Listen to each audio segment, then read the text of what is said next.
Hi, I'm Marlon, and I am so glad you are here today. I have been laughing at myself continuously all day because I noticed something. I noticed something this morning, and it was something that came up when I was in my strong woman era, thinking that I had to do all the things and be everything for everyone. So I was working out this morning. And working out for me is more than physical, it's mental. Like I just feel 100% times better when I work out. When I don't, I feel it. I feel it for the whole day. I feel it for the week. So I am in my workout and I did something a little different. I had my phone and my phone was still on ring. Didn't worry about it, didn't even think about it.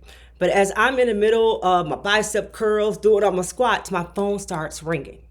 And when I say ringing, it didn't ring just one time. It was like back to back to back. So finally, I said, you know what? Let me pick it up. It could be an emergency. Now, look what I did. I just told you that my workout was my mental space, my peace. But I stopped because I'm thinking it must be important. The phone keeps ringing. It's a spam call. I said, okay. I set the phone down. I go back to my workout, the phone rings again. And trust me, this is repetitive. So probably after about the fifth call or so, I started getting angry. And in my mind, I'm having a whole conversation like, who is this? What do they want? Don't people know I'm working out? I can't ever have any time to myself. And it went on and on and on. This is a story I am telling myself in my head. And then finally it hit me. And this is why I'm doing this video. I had to laugh, y'all. I allowed those phone calls to disrupt my peace, to disrupt my workout. I allowed that. And then I reversed it and got really mad at the people who were calling me. It made me laugh because I have the power. I realized, girl, if you really want to work out, stop complaining. Stop looking at the phone. But I did one better. I skipped over do not disturb. Do not disturb. I went right to power down. My fingers still hurt from pushing that button so hard. I pushed that button hard and I powered down the phone.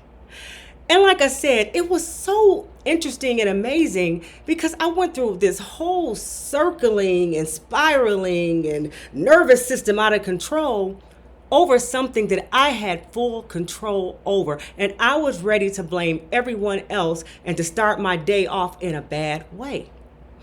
And when I think back on that strong woman syndrome, which once you are the strong woman, it's not an easy fix. You sometimes will slip back into thinking that you have to answer every call. You will think that the world cannot go on without you, that your children need you now, that your parents need you now, that your friends need you now, that you have to answer the phone for your boss, for your clients, or for whomever it is while you're forsaking just that little bit of time that you need for your peace. So this is something that we as recovering strong women, we have to keep working on it. We give ourselves grace. I gave myself grace today. I just got caught up and swept up because I have so many external things going on that I just felt as if I needed to stop what I was doing and answer that phone. And the larger thing is, this is not about the physical activity. It's not even about me mentally just having the space. It really was about, Marlon, you have boundaries. You have boundaries, but you don't even use those boundaries on yourself. You allowed someone else or the phone calls to get in your way. I have a boundary that I don't even respect myself, but I expect other people to do it. That's what this was for me today. It was the boundary to say, I am not available. Although I'm used to feeling as if my availability was my responsibility for all the things and for all the people. I am not available when I am in this space where I am working out or doing things for me. I'm going to do what's best for me.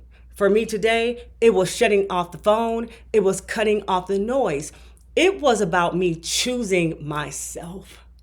Choosing myself and understanding that everything else would take care of itself. Now, the funny thing was, after I worked out, I get back upstairs. I turn on the phone.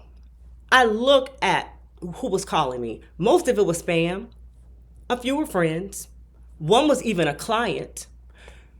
One could have been important, but even if it was that important, there was nothing I can do in that space. And because I chose myself, when I made that phone call, when I returned that phone call for the one that was important, I was in a better headspace so that I could handle that conversation. And nothing burned down. The world was still going on. The sun was still shining and the day was still going. Nothing burnt down because I did not answer the phone. Nothing stopped because I chose myself. Nothing stopped because I said, yeah, I'm not available. And it was okay. So because my peace is non-negotiable, I'm going to keep on striving. I'm going to keep getting there. And you, strong women, understand. Let that phone ring. Turn it off. Matter of fact, don't even take it with you on the workout. Don't take it on you. Don't even have it on you in a space where you need your peace. For me, it was a workout. For you, it could be anything. It could be you want to take a long bath. You want to take a walk. You want to do some yoga. You want to meditate. Leave it at home. Leave it at home. Leave it somewhere else. Everything will be okay. And if it's not okay, there was nothing that you could have done in that moment. But when you take time for yourself and you come back, then you can handle the day and you're showing yourself some self-love and self-care. This was important for me to share because my peace is non-negotiable. And guess what? Yours is too. Until next time.